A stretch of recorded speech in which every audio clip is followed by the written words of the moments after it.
Ladies and gentlemen, good day and welcome to the Heritage Foods Q4 and FY26 earnings conference call. As a reminder, all participant lines will be in the listen-only mode, and there will be an opportunity for you to ask questions after the presentation concludes. Should you need assistance during this conference call, please signal an operator by pressing star then zero on your touchtone phone. Please note that this call is being recorded. I would now like to hand the conference over to Ms. Garima Singla. Thank you, and over to you. Thank you. Good morning, everyone. I am Garima Singla, and it's my pleasure to welcome you on behalf of Heritage Foods Limited. Thank you for joining us today for Q4 and FY26 earnings conference call.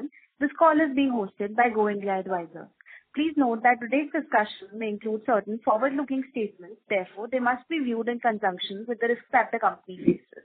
Today on the call, we are joined by Mrs. Brahmani Nara, Executive Director, Mr. M. Samasiva Rao, Whole-Time Director, Mr. Sridip Kesavan, CEO, Mr. A. Prabhakara Naidu, CFO, Mr. J. Sambamurthy, COO, Dr. Brij Mohan, CEO, Heritage Nutrivet Limited, and Mr. Umakanta Barak, Company Secretary and Compliance Officer. I now invite Dr. Rao to present the company's business outlook and performance, after which we will open the floor. Thank you, and over to you, sir. Thank you very much for the introduction. Good morning to everyone on the call, and thank you all for joining us today. At the outset, on behalf of the entire management team at Heritage Foods, I would like to sincerely thank our farmers, employees, distribution partners, customers, consumers, shareholders, and all stakeholders for their continued trust and support through what has been one of the most challenging years the dairy industry has witnessed in recent times. As we close FY26, we do so with deep gratitude, resilience, and optimism for the future ahead. Now turning to quarter 4 and the overall performance of financial year 26. The final quarter of the year was shaped by an exceptionally tight milk supply environment, elevated procurement inflation, and sustained volatility in dairy commodity markets. What made this period particularly unprecedented was that the industry experienced supply shortages not only during the lean season, but even through periods where availability is traditionally expected to improve. This created significant pressure across procurement, input costs, and operating margins for the entire dairy sector. Despite these difficult external conditions, Heritage Foods demonstrated resilience, stability, and execution strength across the value chain. Our teams on the ground remain deeply committed to supporting farmers, ensuring uninterrupted supply, maintaining product quality, and serving consumers consistently across markets. Despite one of the toughest operating environments witnessed by the dairy industry in recent years, Heritage Foods delivered resilient revenue performance in Q4 of FY26. Consolidated revenue for the quarter grew 10% year-on-year to 11,576 million rupees, while full-year revenue crossed the significant milestone of 45,000 million rupees, reaching 45,260 million rupees. This performance reflects the strength of our brand, resilient consumer demand, and sustained momentum across value-added products. During the quarter, EBITDA stood at 522 million rupees with an EBITDA margin of 4.5%, while profit after tax stood at 230 million rupees with a PAT margin of 2.1%. Profitably remained under pressure due to unprecedented procurement inflation.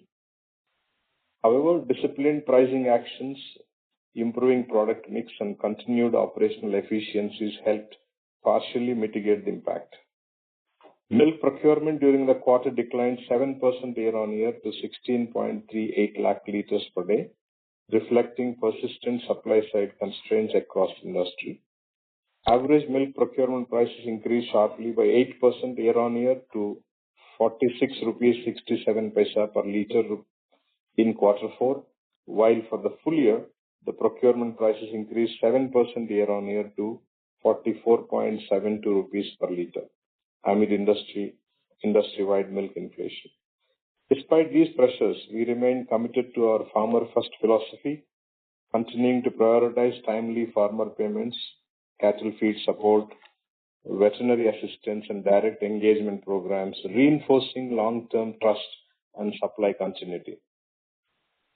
On the consumer side, demand remained healthy and encouraging. Milk sale volumes grew 1% year-on-year to 11.73 lakh litre per day during quarter 4 and 2% year-on-year to 11.83 lakh litres per day for FY26. Average milk selling prices improved 4% year-on-year to rupees 57.80 per litre in quarter 4 and to rupees 57.13 per litre for FY26, supported by calibrated pricing actions, sustained brand strength, and stable consumer demand. Value-added products once again emerged as a key growth driver for the company. Categories such as curd, paneer, ghee, ice creams, drinkables, and other high-margin products delivered strong growth, reflecting improving brand preference, deeper market penetration, and sustained consumer engagement. Importantly, the quality of growth continued to improve. Value-added products remained central to our long-term strategy, with VAP revenues growing 18% year-on-year during Q4. Contribution from value-added products increased to 35.5% of overall revenues compared to 32.5% in the corresponding period last year, reflecting sustained premiumization and improving revenue mix.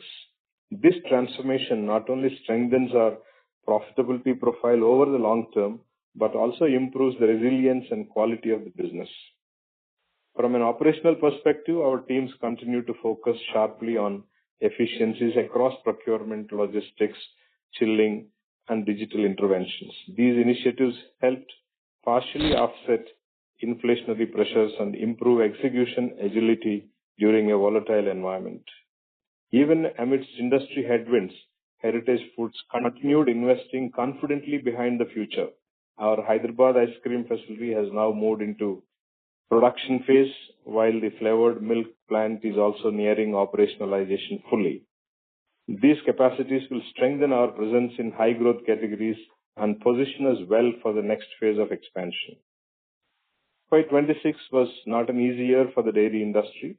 From erratic weather patterns and weak flush season to unprecedented butter shortages and elevated procurement costs, the sector faced several challenges. Yet, what stands out for Heritage Foods is the resilience of our business model, the dedication of our teams, and the trust of millions of consumers and farmers associated with us. As we look ahead, while near-term cost pressures may persist for a while, improving milk availability, normalization in commodity dynamics, stronger value-added products contribution to revenue, and benefits from ongoing capacity expansion give us confidence about the future trajectory of our business. We enter FY27 with cautious optimism, stronger capabilities, and renewed determination. Our focus remains clear: strengthening farmer relationships, driving premiumization, improving efficiencies, and creating sustainable long-term value for all stakeholders. With this, I would like to conclude my remarks and open the floor for interaction.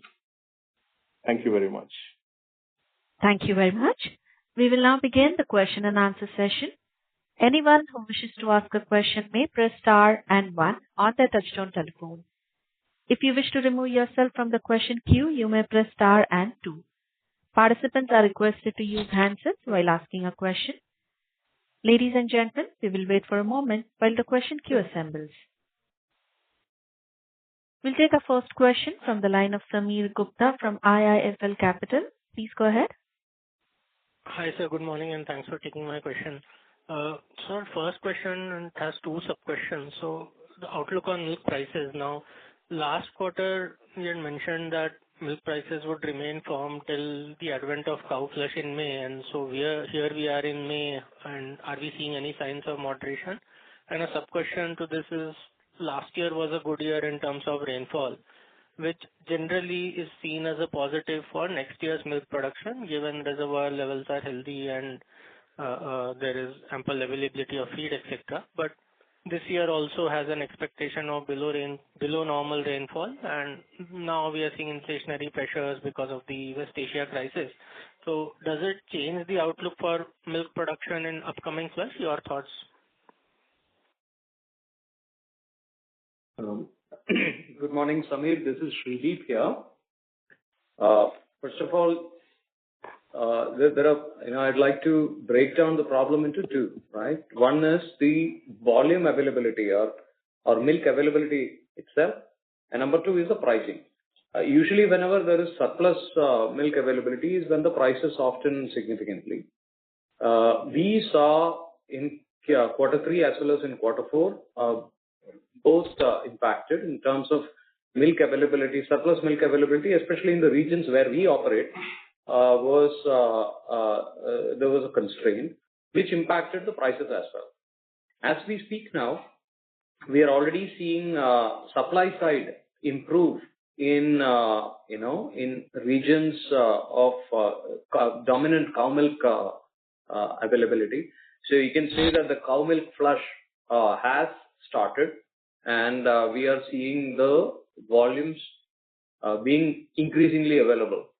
But it has yet to reach a place where there is sufficient surplus that the prices will start softening. So on the one hand, it is a positive signal, which we are all very happy about, but it has still not reached a place where it has started reducing the prices, procurement prices. That's the first part. The second is, yes, you're right. Last year we had excessive rainfalls, but what we should also note is that rainfall happened at a time when rain shouldn't have happened. So, like summer was totally washed out. Whereas during the monsoon, there were several areas which had a deficit of rainfall. So, the headline here is actually climatic vagaries, the unpredictability of weather.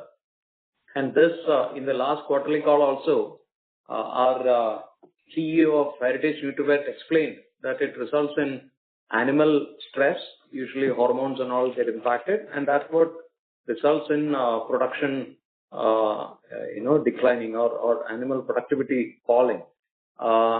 We just hope, and again, there is, like you rightly said, there is news of El Nino and all, we are also witnessing on the same side, there is good news, there is a good summer happening right now, but then what we need is a balanced year. Okay, so we all hope at this point in time, we are hoping that this is a normal year. There would be monsoon as it should be. There is summer as it should be, and things will normalize. But it is still too early to say. Just a follow-up here, sir. So let's say hypothetically this is a below normal monsoon. Will it have implications this year itself on the cow or buffalo flush, or it won't matter, and that's not a factor to look at? It is, we shouldn't speculate, first of all. See, okay. This as a country, India is the largest producer of milk in the world. We have 8 crore dairy producing households. The numbers are just too many. And the regions are so, India is also a very large country with many geoclimatic regions. It's very difficult to predict exactly how this will go. But then we should also understand there are multiple factors. One factor is the climatic impact on the animal productivity. But the other factor is pricing. The farm level prices has never ever reached the level that it is right now. So we feel, and this I said in the last quarterly call also, that we feel at this price level, farmers are profitable. And with this, we expect more and more dairy farmers or more and more farmers to enter into dairy, and usually this results in production gradually increasing. And despite all other adverse factors, it should result in production going up and prices softening. This has to happen. This is a fundamental basis of every commodity cycle, right? So, but the thing is that we shouldn't speculate on the timing of this. At this point in time, I can only report that the cow flesh has started well, and we are seeing volumes coming in. Got it, sir. This is very helpful. Second question is on the CapEx this year. So we've seen a 380 crore CapEx.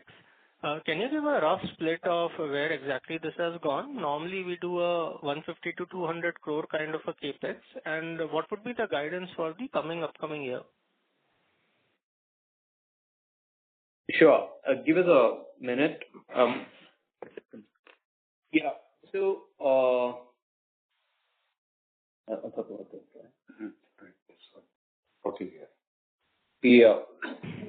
see, bulk of the capex has actually gone in plant production capacity expansion. Yeah, just give me a minute, huh? Sure.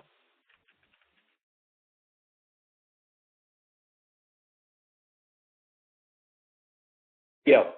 Samir, roughly around 300 crores has gone into plant production capacity expansion. The largest,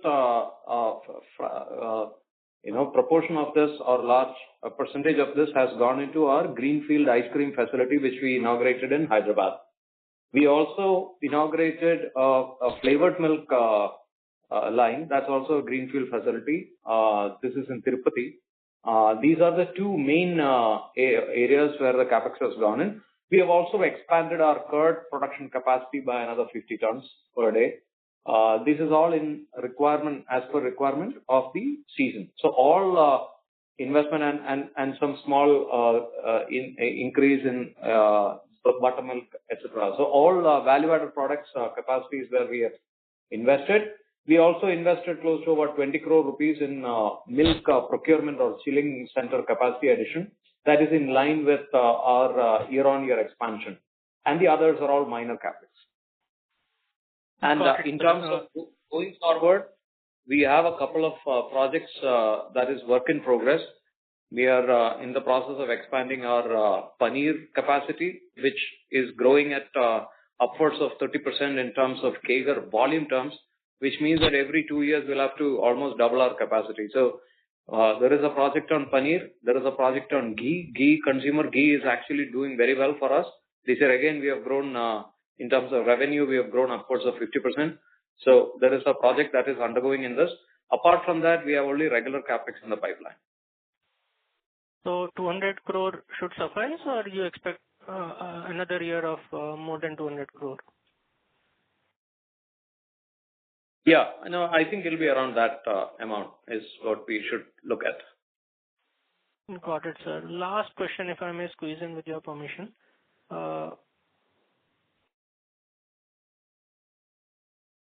Hello, can I go ahead? Yeah, please. Yeah, so just a bookkeeping number, bulk fat sales during the quarter and during the year.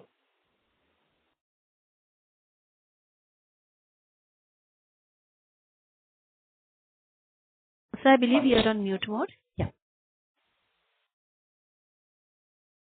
Fat sale. Bulk fat.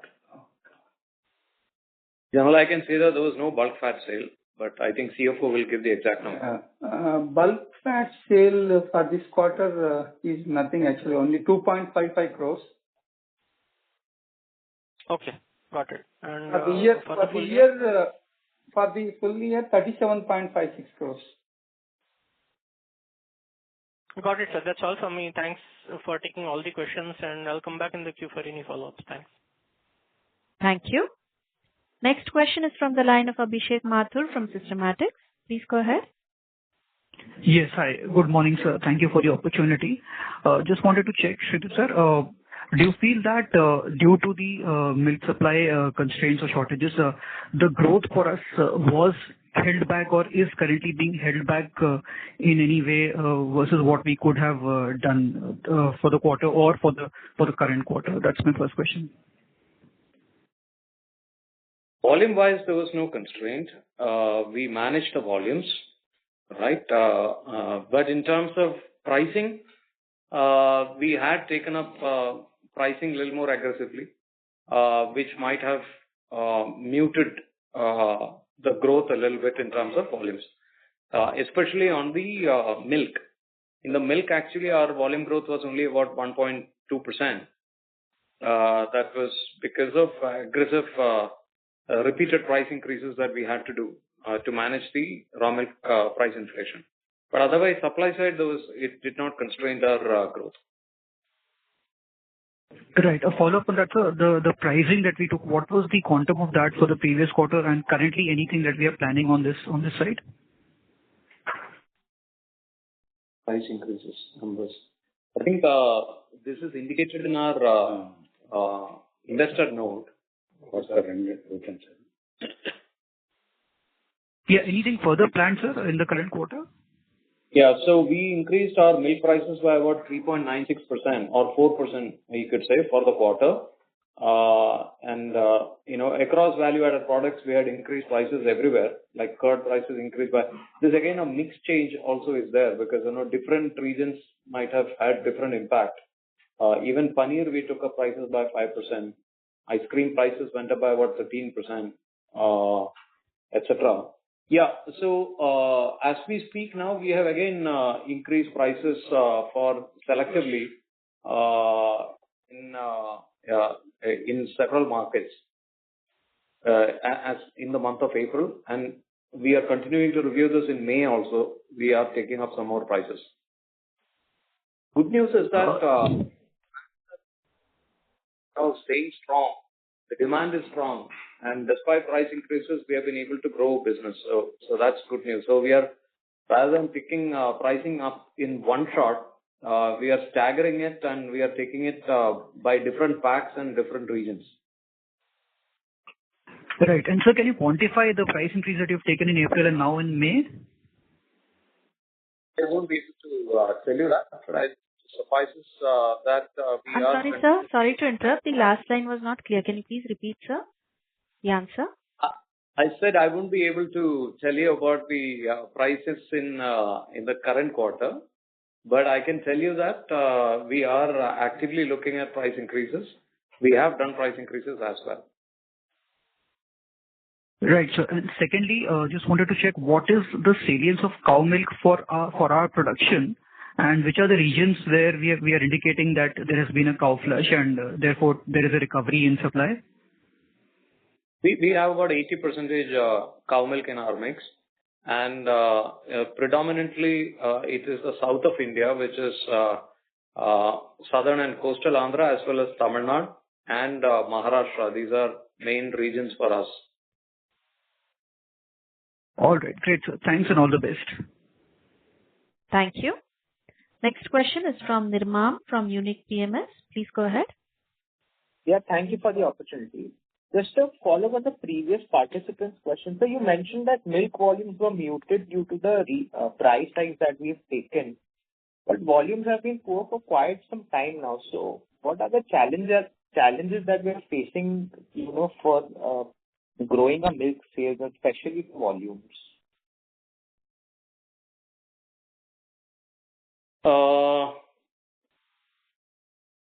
Yes, I think the first and foremost, as far as milk is concerned, as a company, we are focused on delivering a balanced growth, which means that we need to sustain growth momentum in milk, at the same time driving aggressive growth in value-added products. And it is a fact that as a company, we have sustained aggressive growth in value-added products.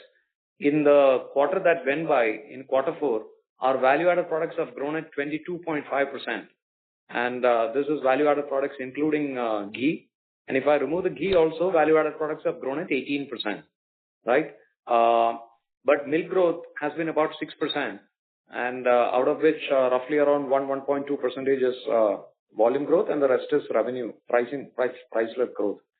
There are two factors happening. The first is that in most of our markets, actually, what is driving aggressive growth for us in value-added products is curd. And we are seeing that households previously that used to buy milk and convert part of the milk to curd are now buying curd as well in packaged form, which is great news because the penetration of curd in households even now in south of India is only around 20 to 25%, which means that 70 to 75% of people are still, or 75 to 80% of people are still making curd at home. This is fast changing, especially with the aggressive category building work that we have done in the last 4 or 5 years, and this is helping us put ourselves in a leadership position. So this is one factor. So the quantity required for the household is now breaking up into milk and curd is coming home directly, and hence the milk requirement is falling a bit. This is one reason. The second reason is increasing competition, and I don't think that I can shy away from this. Heritage is now available in North India and West India and all of that in Mumbai, Delhi, and all the same way. Some of the national brands are also coming to our markets, right? So there is increased competition in all markets, and that's also another reason why the market is getting more and more fragmented. But see, as far as we are concerned, there are two things that are most important for us. Number one is that we hold our franchise and we sustain the momentum, which means that we need to continue to grow, and that is what we have delivered. I don't think in any other quarter we have declared that we have degrown in volumes. We have never, right? So we are growing. Secondly, what is important for us is that we are aggressively driving growth in value-added products to overcompensate for the limited growth in milk. And these two have worked reasonably well for us. Understood, sir. So does that mean, so earlier we were expecting, about 4% of volume growth in milk volumes. So does that number change going forward in a normal situation when the supply constraints are not there? So there is no supply constraint, but I'm saying, yes, that is still our North Star. See, the industry is expected to grow at between 3 to 4% as far as milk is concerned. And so it is our aim to grow at, that rate. But this is a combination of many factors. It is a combination of, like I said, consumer basket shrinking. It's also a function of markets fragmenting, channels fragmenting. It's also a function of various regions. It's not like, say, while our numbers are 1% growth, region-wise there are variances also. So our aim is still to try and aim and reach that 4% growth target that we have for ourselves. Got it, sir. Thank you and all the best. Thank you.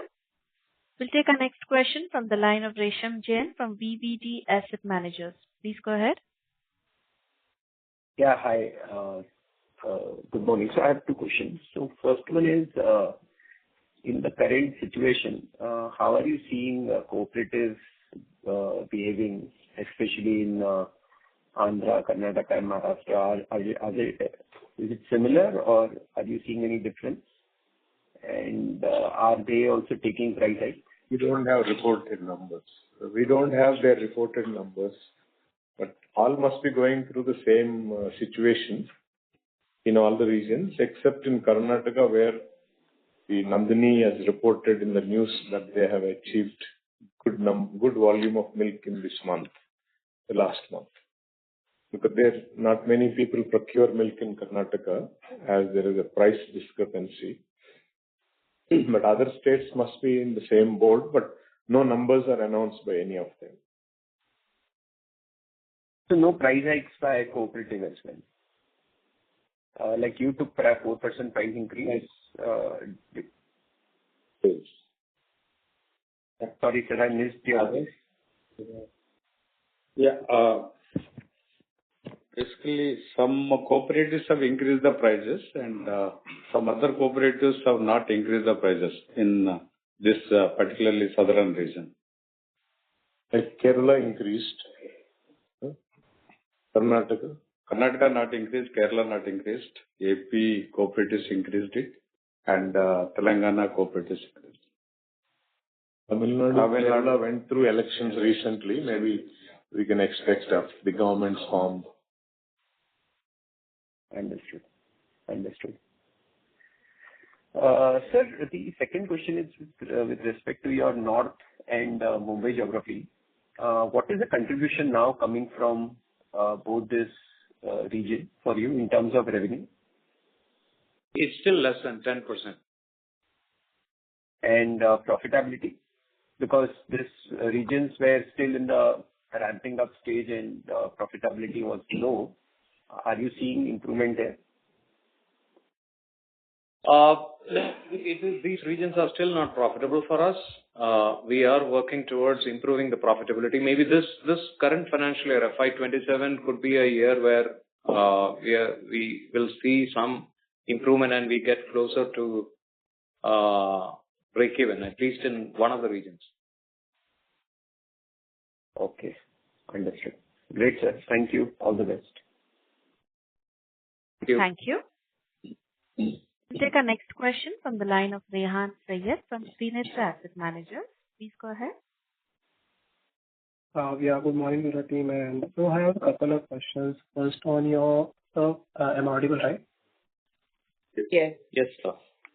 Yeah. So my first question is on your ice cream facility in Samiripet ramp up. So just wanted to understand, could management elaborate on the expected utilization ramp up for the Samiripet ice cream facility? Can you repeat it, please? Some voice disturbance.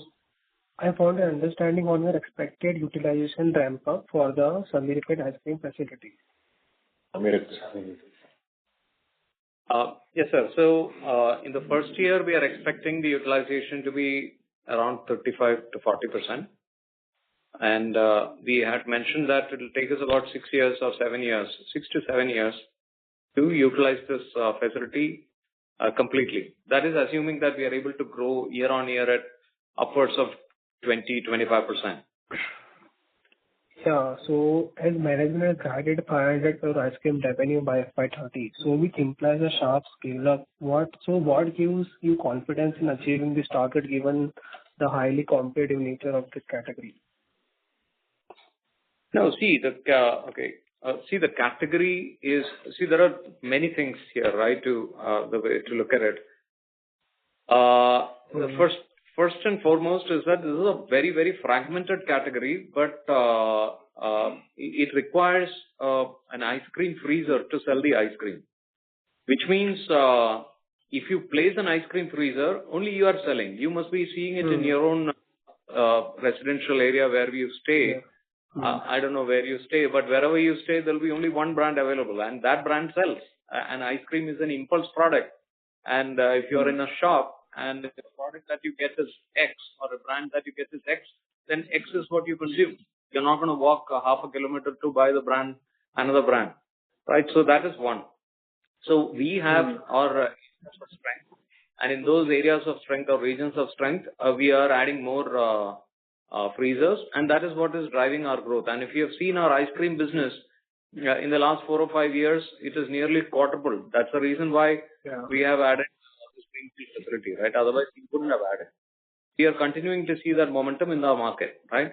Second thing that we also need to remember is that very recently we acquired majority stake in Peanut Butter and Jelly Limited.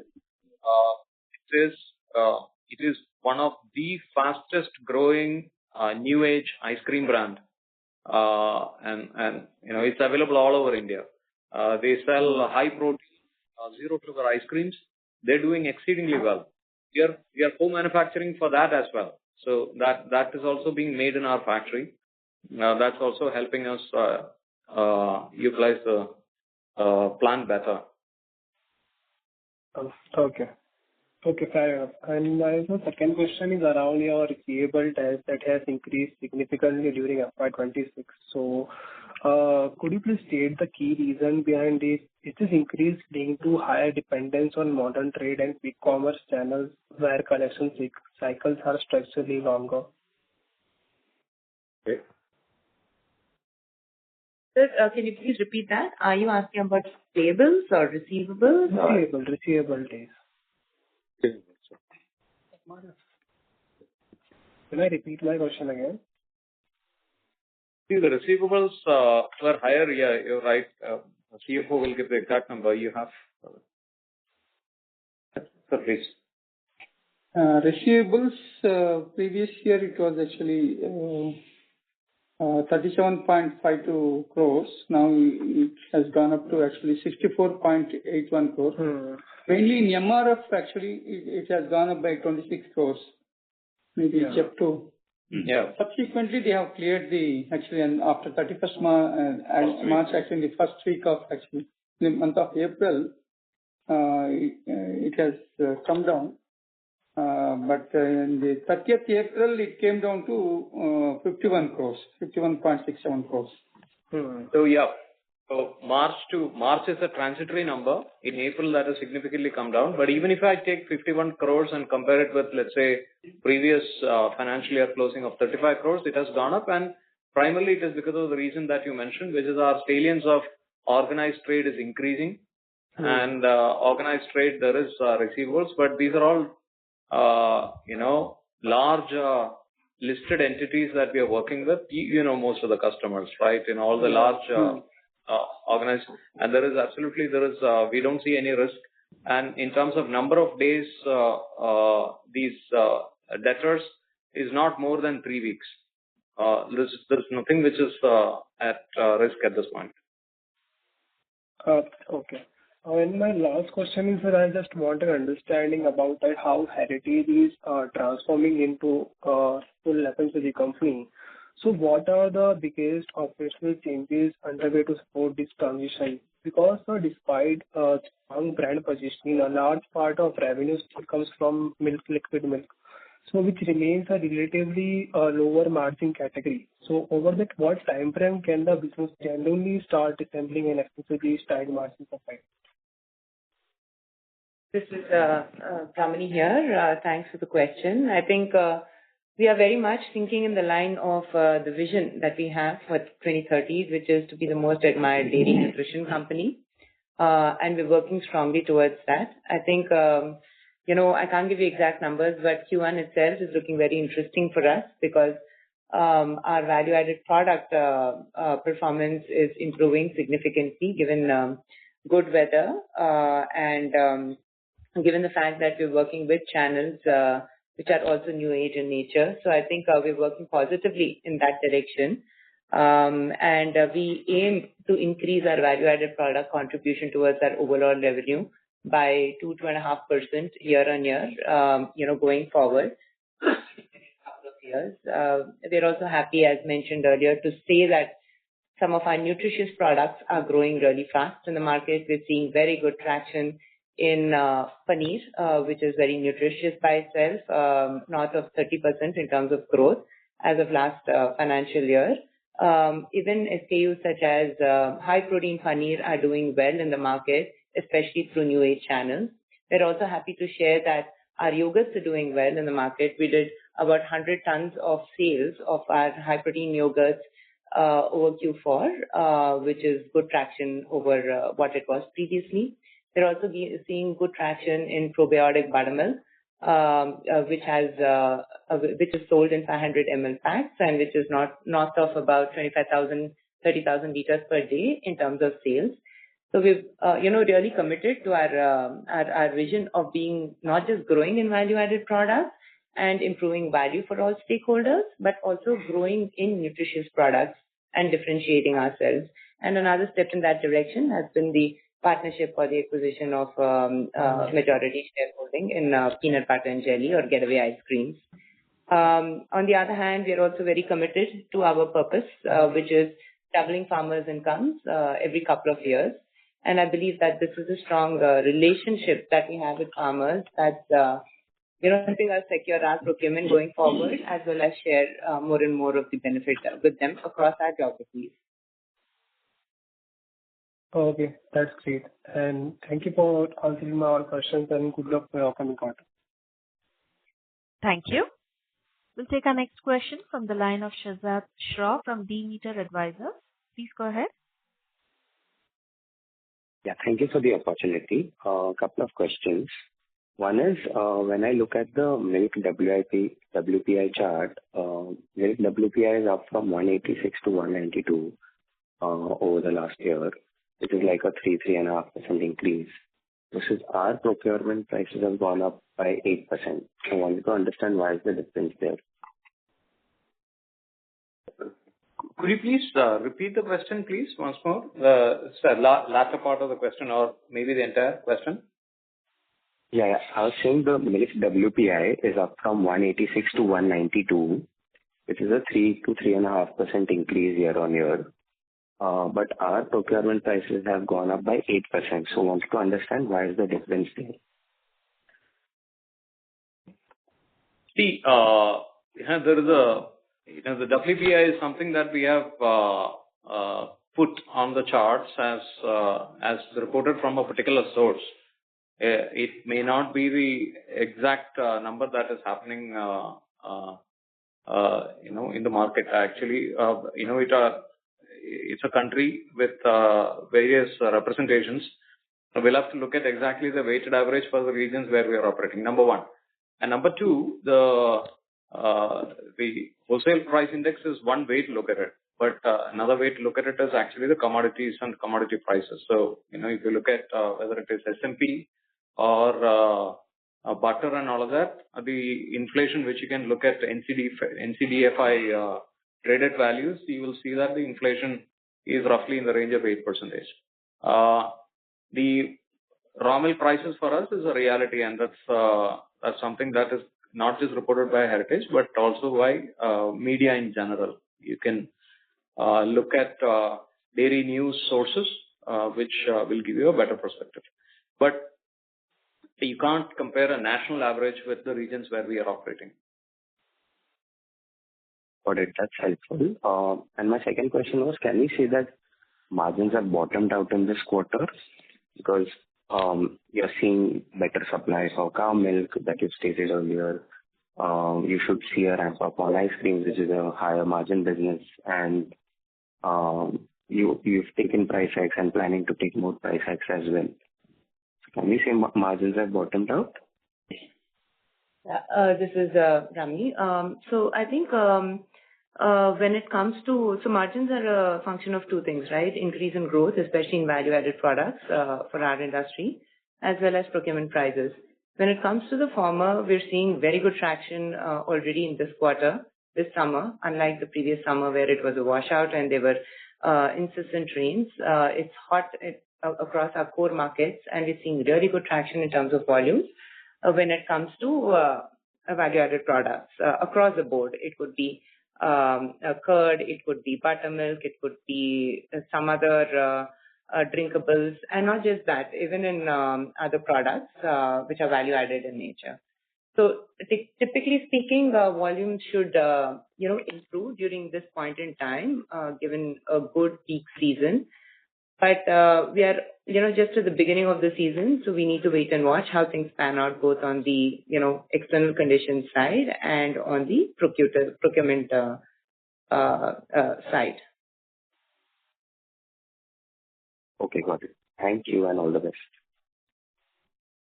Thank you. We'll take our next question from the line of Keshav Garg from Countercyclical PMS. Please go ahead. So firstly, we wanted to understand about the balance sheet. We can see some goodwill, other intangible asset under development, which were not there last year. So if you could just tell us that what are these regarding? Good morning, sir. Actually, this is Prabhakar, CFO. Okay. In the month of January, we have invested in Peanut PBJL company. So in that regard, there is a purchase price allocation, whatever the price that we have paid, 9 crore. Then there is an agreement between these two parties to acquire additional 20%.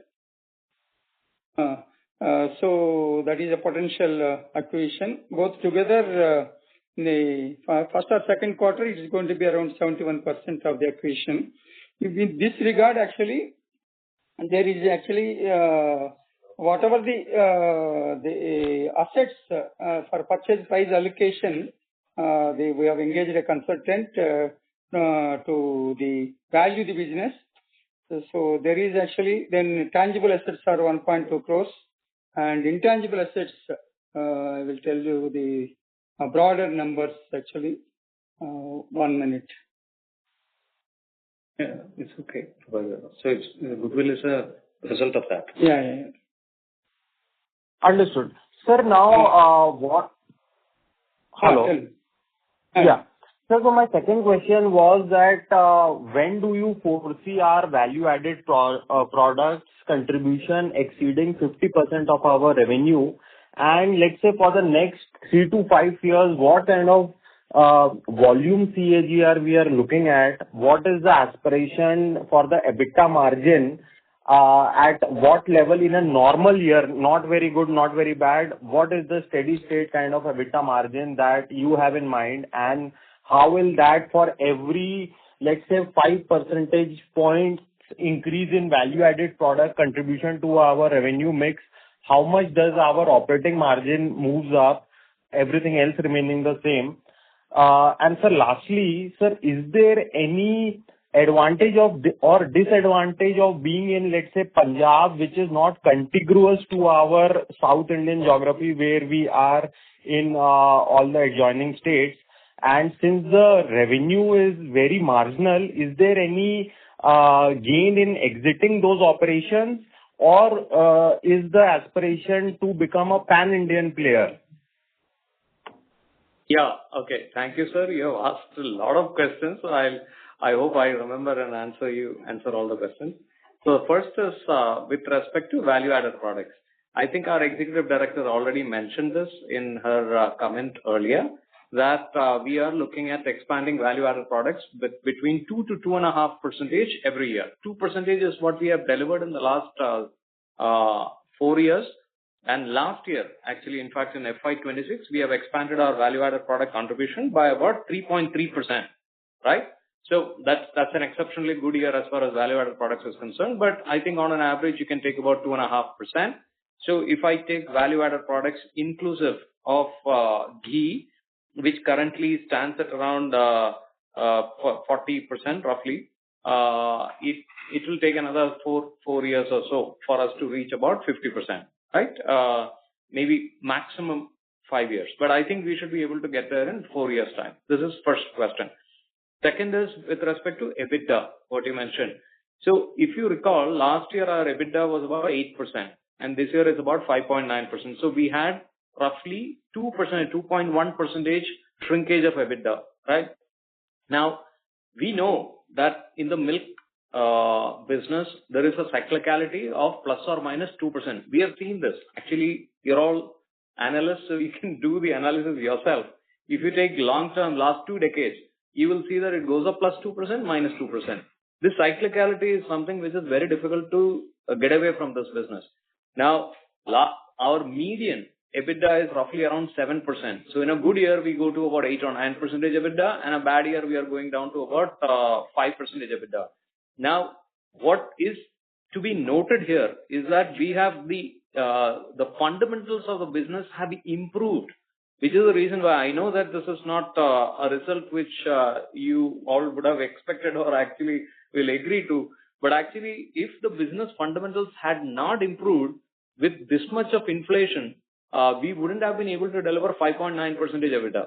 So actually, we have improved. So the way I look at it, it's about 90 basis points better than our usual delivery, actually.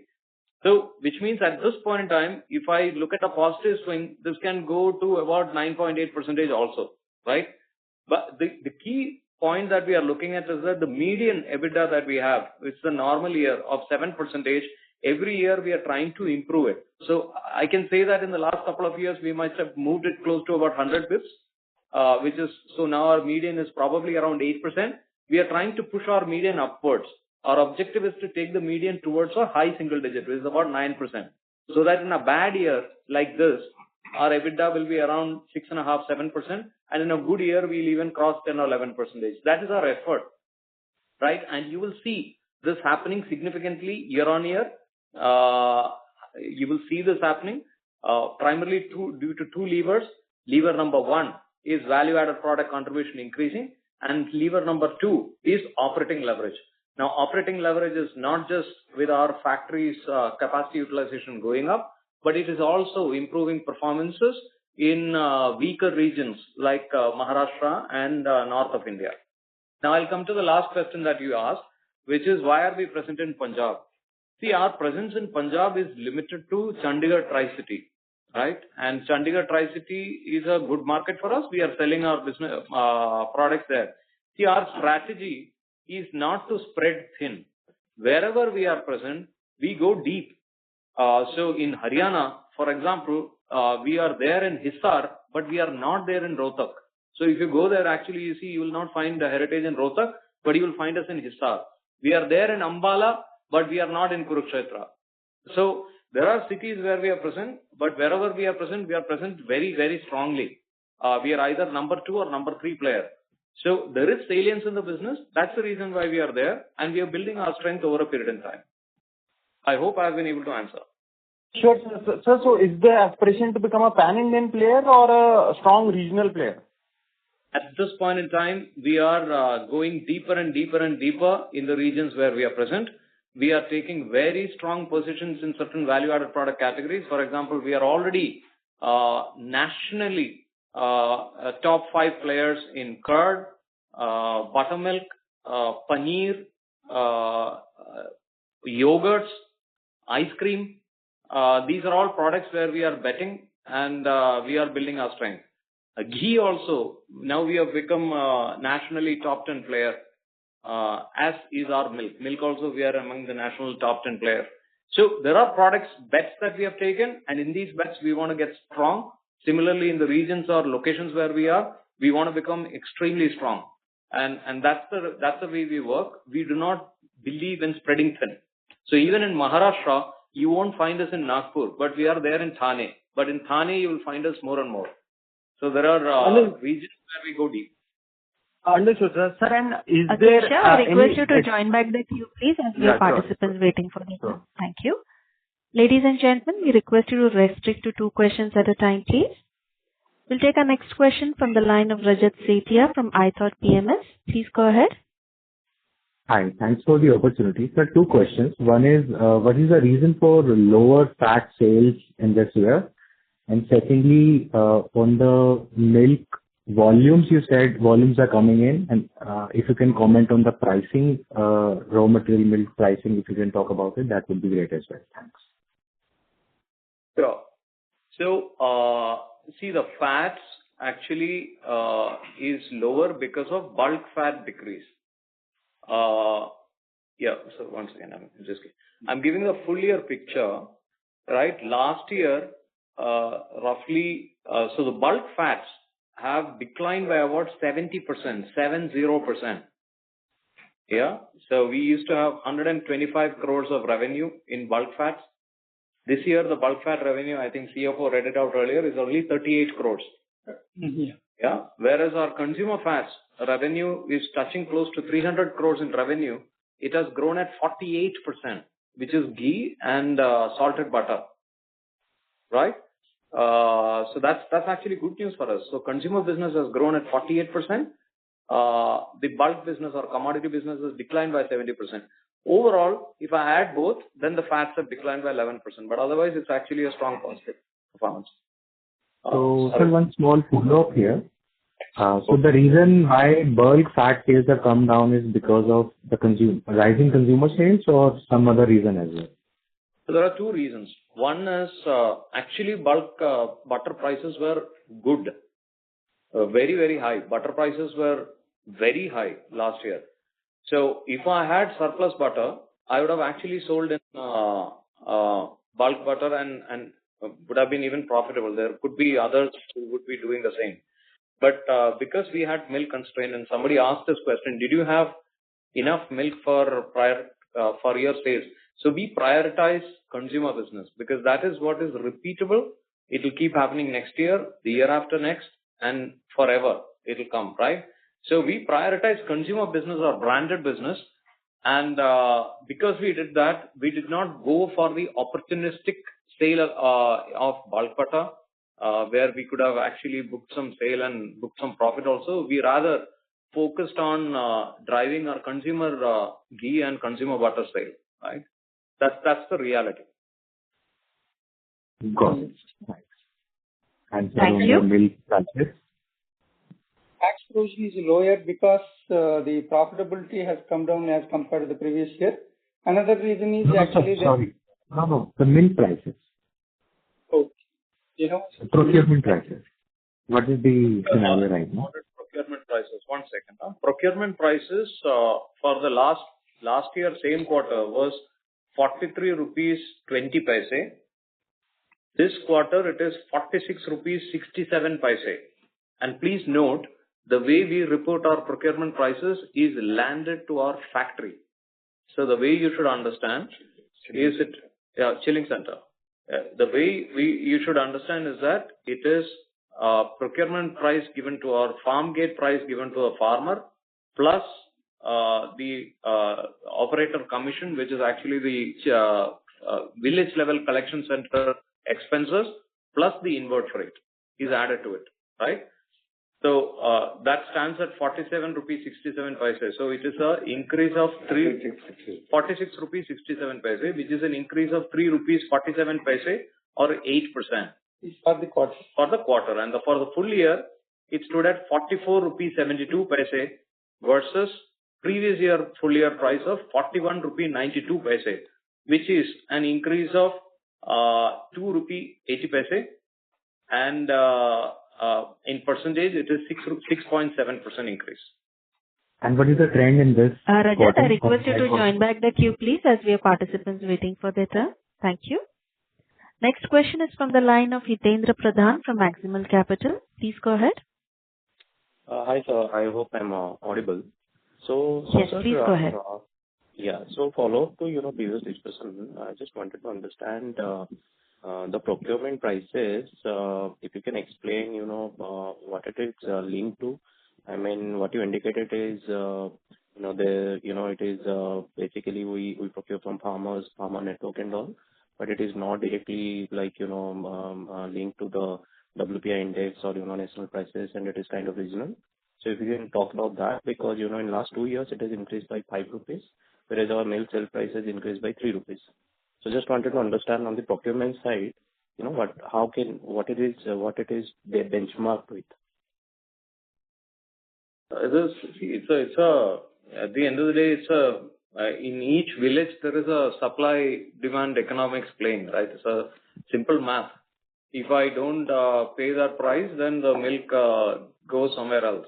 So it's not like you are the only operator there. In each region, we have different competition. So like Tamil Nadu is one of our largest procurement regions.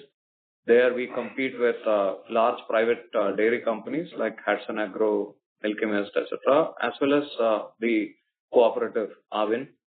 So in each region there is a price, that is price discovery happens because of the different prices offered by different companies. Same is the case with Maharashtra. Wherever we are operating, there are multiple players. So price discovery happens at a village level, and we have algorithms which tell us when we are having shrinkage of volumes and all of that, and then to sustain the volume, we have to give the price so that the milk keeps flowing, right? And of course, it's a small, even though it's a very large industry, it's a small world. Everybody knows everybody's price. It's not a secret. So we know the prices of all the players who are operating in our region. Got it. So the price discovery is faster and there is competition. Yeah. Okay. Yeah. Because the moment anybody increases price, the price circular is circulated. It comes in WhatsApp. Everybody can see the prices. Got it, sir. So second question. Thank you. Hitendra, I request you to join back the queue, please, as we have participants waiting for their turn. Participants are requested to restrict to one question at a time, please. Next question is from the line of Kiran from Green Investors. Please go ahead. Yeah. Thanks for the opportunity. And firstly, congratulations for your 4,000. Kiran, can you use your handset mode, please? Your audio is not clear. Able to hear us? Yes, please go ahead. Yeah. Firstly, thanks for the opportunity and congratulations on the 4,500 crore revenue mark. So I just have a couple of questions. One, what is the share of conventional GT business versus the new trend of e-com and quick com? And what is the delta margin between these two channels or markets, what do you call it? Yeah. So our general trade contributes about 80% of our revenue, and modern trade and e-commerce, quick commerce contribute about 20% of the revenue. And in terms of margins, they're comparable.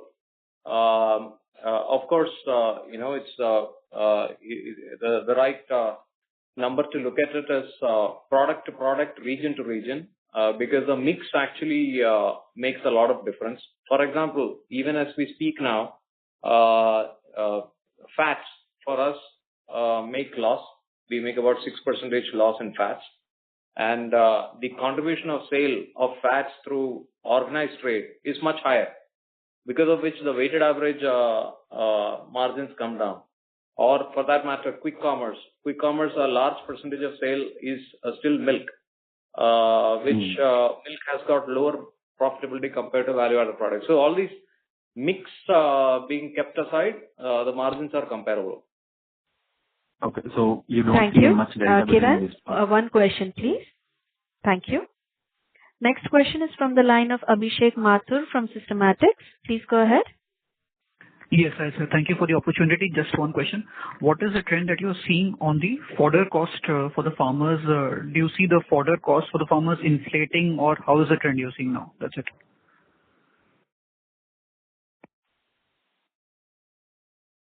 So if I understand the question that you're asking the farmer, the fodder cost, as on today, if you remember the last time when I shared 3 months ago, during the summer, the fodder is getting little weaker. The availability gets weaker. The second input which I would like to share with everybody is that we have fortunately a good surplus on the energy crops like corn, the maize what we have, and we do not have much of exports as on today.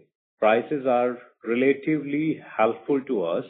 That means the farmer is having energy, surplus forage. But at the same time, the difficulty is coming from the protein side, the fodder, which is having a similar availability, but the prices are on the higher side. So overall, to conclude on your question is, fodder side plus the feed side, we are in a very good situation. Only the prices are little towards the higher side since November 2025 and continuing until today. But we are expecting to have some reduction possibly in this quarter, possibly by next month itself. Thank you. Next question is from the line of Resham Jain from VVD Asset Managers. Please go ahead. Yeah, hi. Resham? Yes. Yeah, hi. So you mentioned that your paneer sales is seeing a very good growth, but while manufacturing paneer, you get whey as a byproduct. So what are you doing with whey, and any plans to enter into whey protein, or is it too small right now to get into it? It's something that we are considering. At this point in time, we are using our whey for various things, including we also have a certain drinkable that we sell in the market, such as glucose shakti. This competes with even though it's very, very small at this point in time, but we are doing some products. But of course, let's say whey powder and all are things that we are looking at this point in time. We need to look at the way our capex. I think a gentleman asked in the beginning about our capex philosophy. Our capex philosophy, we take balanced and measured risks, and so we balance our capex with projects which have got short gestation, such as curd, paneer, etc. Very short gestation, because the ROCE of curd is very similar to milk, right? So, and it generates quick free cash flow. And we match that with long gestation projects such as ice cream, etc. So there is we look at, so there is a plan that we have in the long range, and you will see these things coming up. Timing is what we'll upload. Thank you. Ladies and gentlemen, due to time constraints, that was the last question for today. I now hand the conference over to Dr. Rao for closing comments. Over to you, sir. Thank you all for your continued interest in Heritage Foods, and looking forward to interact with you in the course of coming months. Thank you. Good day. Thank you. On behalf of Heritage Foods Limited, that concludes this conference.